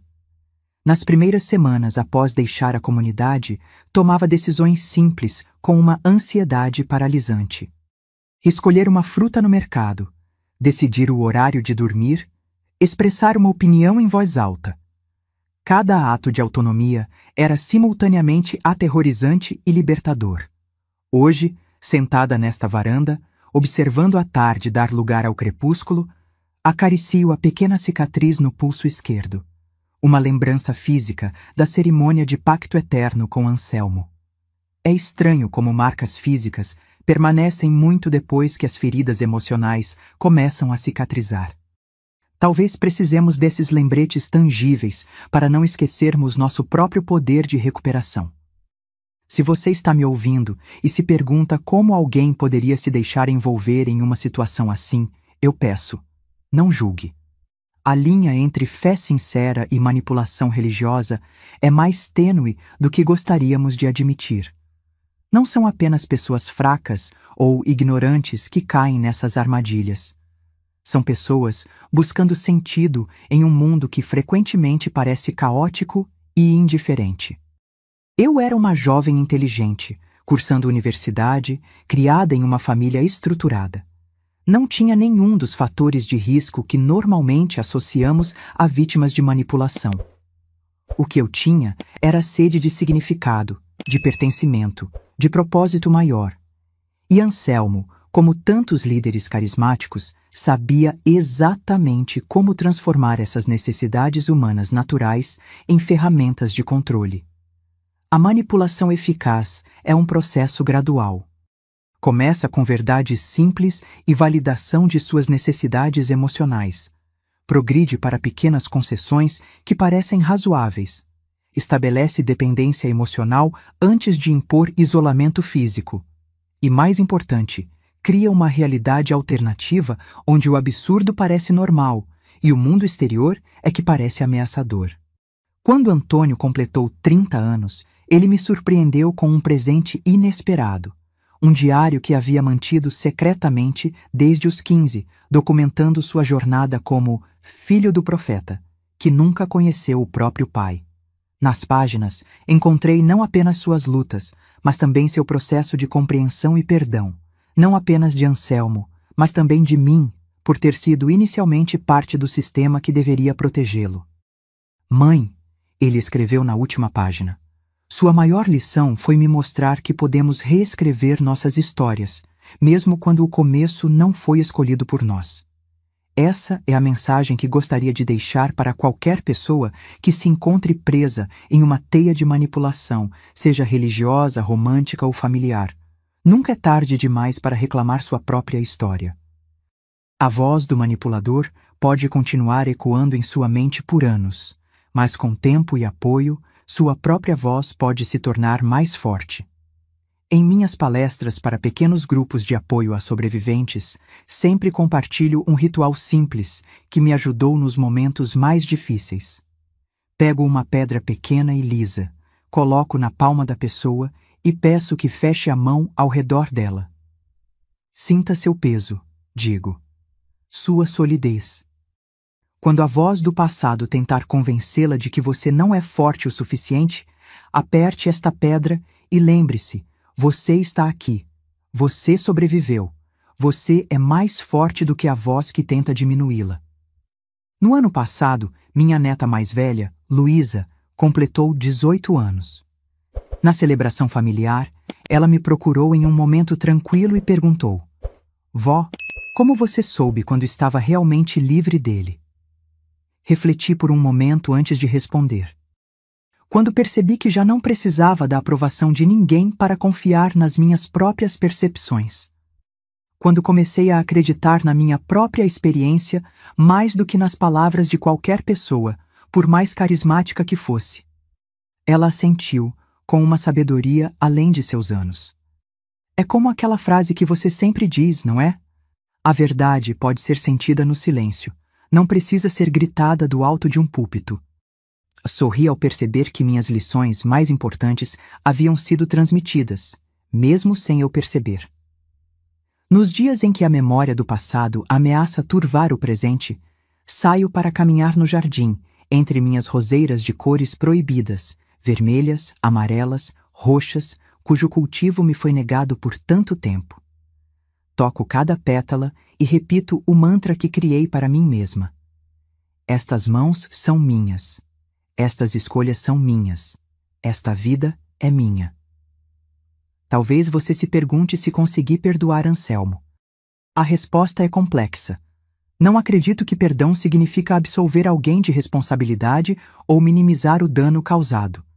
Para mim, perdoar significou reconhecer que continuar carregando raiva e ressentimento só limitava minha própria liberdade. Significou entender que ele também era produto de suas próprias distorções e feridas, embora isso não justifique suas ações. Quando olho para trás, para aquela jovem de 22 anos no terminal rodoviário, não sinto vergonha nem raiva, apenas uma ternura compassiva. Ela não sabia que seu desejo de transcendência a conduziria a uma prisão sem grades. Ela não podia prever que a mão estendida que parecia oferecer salvação na verdade, buscava controle. Se minha história servir apenas para um propósito, que seja este: lembrar que nossa humanidade reside não na perfeição de nossas escolhas, mas na coragem de reescrevê-las quando percebemos que perdemos o rumo. Nossa vulnerabilidade não é fraqueza, é parte do que nos torna humanos. E nossa capacidade de reconstrução é muito maior do que qualquer sistema de controle possa suprimir. Hoje, aos 73 anos, sinto uma paz que parecia impossível naqueles dias escuros. Não é uma paz perfeita. Ainda há noites inquietas, ainda há gatilhos que me fazem recuar momentaneamente. Mas é uma paz autêntica, construída não sobre certezas absolutas ou promessas grandiosas, mas sobre o simples direito de questionar, de duvidar, de escolher meu próprio caminho. E você, que me escuta agora, seja qual for a prisão invisível que talvez o mantenha cativo, saiba que existe um caminho para fora.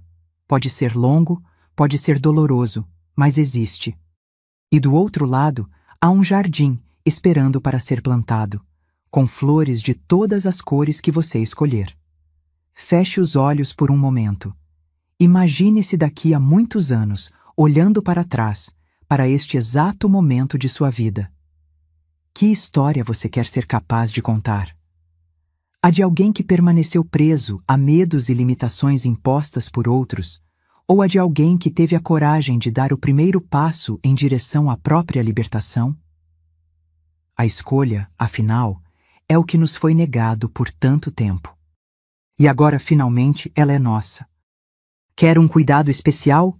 No primeiro comentário fixado, você pode baixar gratuitamente o nosso e-book exclusivo com receitas de chás tradicionais das avós, um presente feito com muito carinho para aquecer seu coração. Aproveite!